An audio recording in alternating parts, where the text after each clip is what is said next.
I was still wearing my coat when the monitor flatlined into a whisper.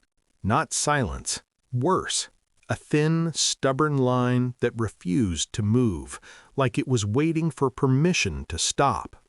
My daughter-in-law lay there, bones wrapped in plastic and tubes, eyes taped shut, alone. I said her name anyway. The nurse didn't look at me.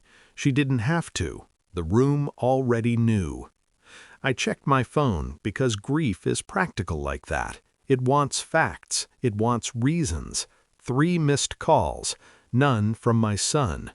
I flew in because he said she'd taken a turn. He didn't say which direction. He didn't say he wouldn't be there. I stood at the foot of her bed and felt the kind of cold that settles in the spine and decides to stay. The machines hummed. I imagined the car I'd given him, the one with the leather seats and the quiet engine, idling somewhere far from here. I imagined laughter, music, windows down. I didn't cry, not yet. I remembered the first time I met him, my son as a boy, then the man he became. He had a way of looking at you like he was listening even when he wasn't. He learned that early. He learned what words cost and how to spend other people's. When he married her, I thought he'd finally found someone who could call his bluff. She laughed with her whole body. She made him better by accident. I helped them with the down payment. I bought the car when he got the promotion. I told myself it was love, not leverage. The ICU smelled like antiseptic and endings. I stepped into the hall to breathe and saw it, a message lighting up his screen on the nurse's desk where he'd left his phone charging during his last visit, days ago, judging by the dust.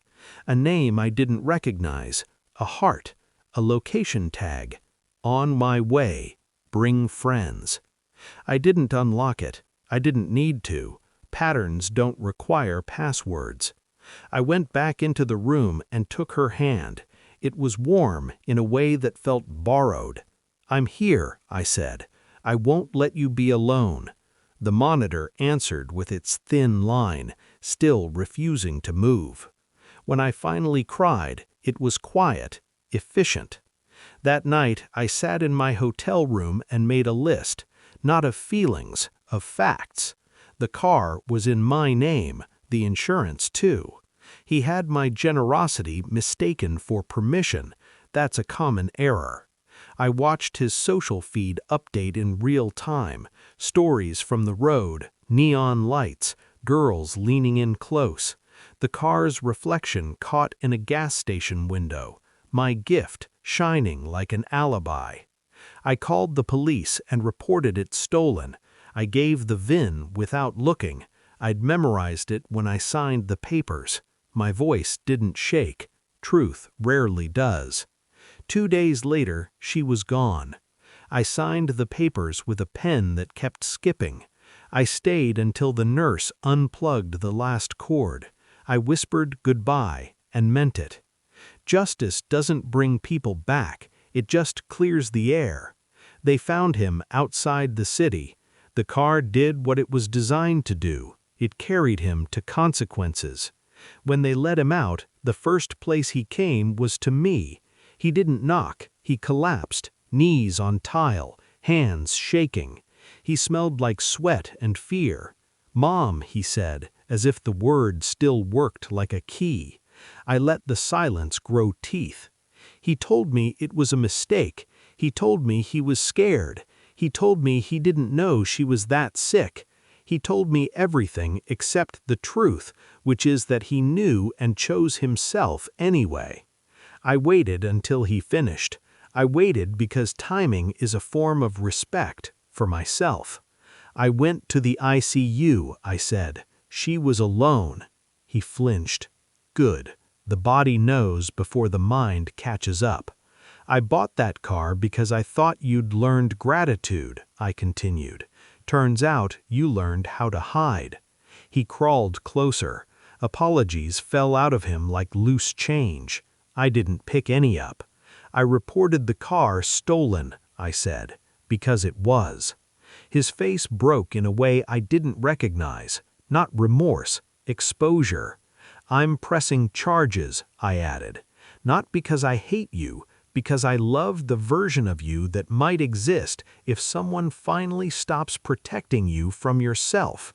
He begged, he promised, he tried to bargain with history. I stood. I felt taller than I had in years. "You'll hear from my lawyer," I said, "and from the hospital. They noticed the absence." When I left, I locked the door behind me. I didn't look back. Weeks passed. The house settled. The quiet learned my name. I donated the car's value to a fund for ICU families who can't afford hotels. I attended the hearing and said exactly what happened. No adjectives, just dates and facts. The truth is sharp enough on its own. He sent messages I didn't open. He asked for forgiveness I didn't owe. He asked for money I didn't give. I visit her grave once a month. I bring flowers she liked. I talk about the weather. I tell her she wasn't alone at the end, because she wasn't. I tell her the car told the truth when people wouldn't. Revenge isn't loud. It doesn't gloat. It restores balance and ends.